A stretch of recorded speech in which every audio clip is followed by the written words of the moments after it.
Hello Book Break, my name is Stevie. I usually appear over on my own bookish channel SableCaught, but today I appear before you to evangelise upon one of my favourite authors. That preeminent peddler of new weird fiction, weird beyond that which originally passed muster for weird, China Miéville. Let me start by saying, isn't it a good time right now for sci-fi and fantasy on screen? And book adaptations are leading the charge. We had The Martian, Arrival, a new Blade Runner, Netflix are currently blowing our minds with the likes of Altered Carbon and Annihilation, and now we have A Wrinkle in Time and Ready Player One. Later in the year we'll have Philip Reeve's Mortal Engines and HBO are adapting Fahrenheit 451.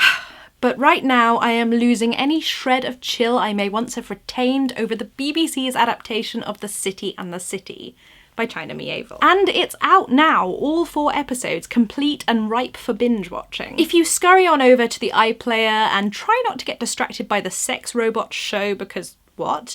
It is right there on the front page in all its bifocal glory. Hearing something is going to be adapted for the BBC is music to my ears, as they are one of the only outlets I implicitly trust with my precious book babies. They've done amazing things with the likes of Jonathan Strange and Mr. Norrell. I have been loving J.K. Rowling's Robert Galbraith's crimey-wimey strike. And after the travesty that was the Golden Compass movie, I am looking to them to give us the proper filmic treatment of Lyra, demons, and armoured bears that us faithful fully and finally deserve.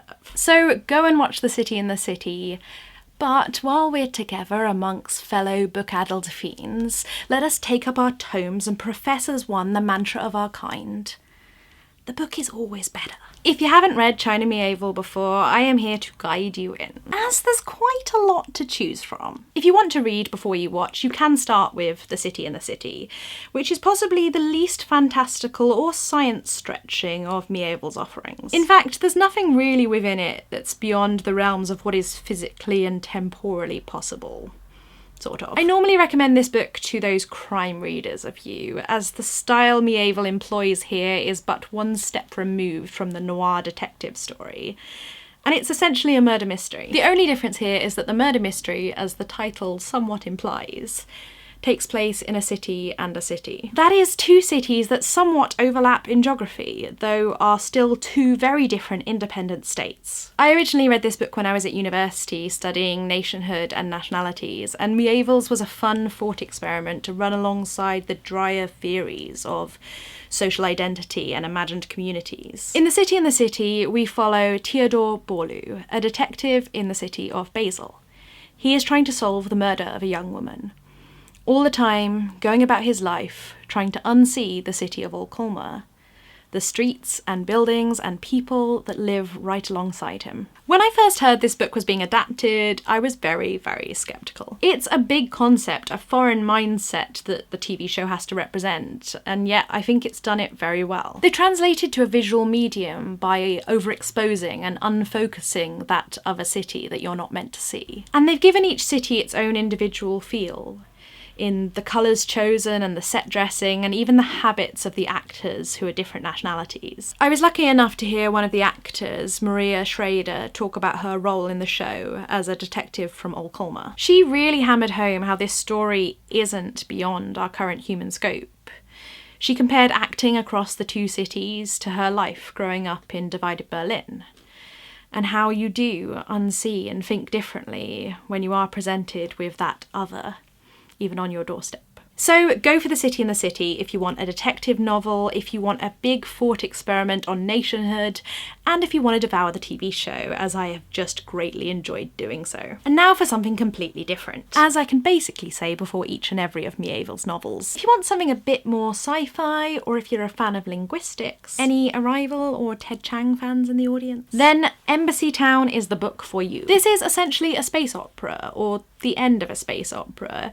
It follows Avis, who has journeyed out into space, travelled through the Immer, and has now returned to Embassy Town, her home, which is slap bang in the middle of an alien world. These alien other are the Ariake, a culture that humanity has spent many killer hours and developed a whole strand of double humans in order to speak to. This is about a siege far from any hope of rescue.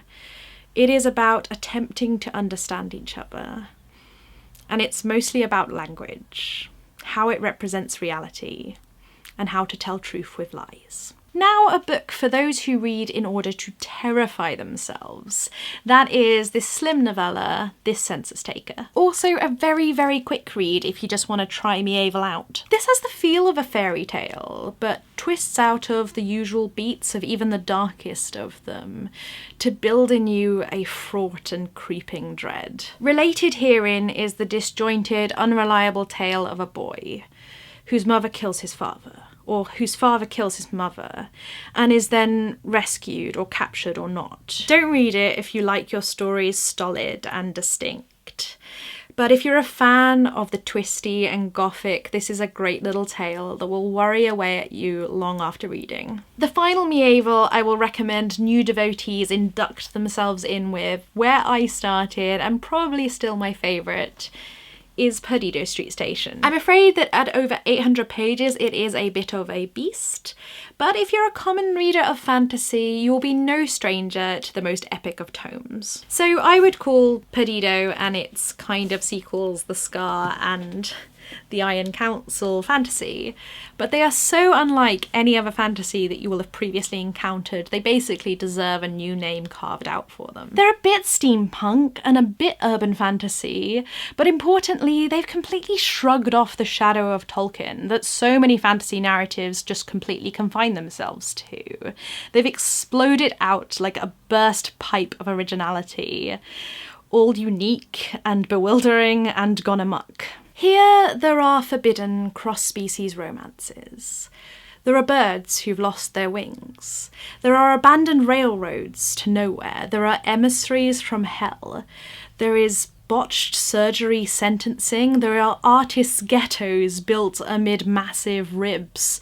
There are sentient janitorial robots and eye-snatching serial killers and the weft of the world web and dreams to be consumed. Yes, it is a monster of a book, but it's one whose like you will truly find nowhere else. So there you have it, just a small hoard of Miéville to devour and dote upon. Let me know if you're already a Miéville fan and you are furious at me for not mentioning your favourite of his works. I'll lurk in the comments to hear all your thoughts on him. If you liked this video, be sure to press all the appropriate buttons professing such feelings to the all-knowing algorithm. If you'd like to see more of my face, head over to my own channel, SableCaught.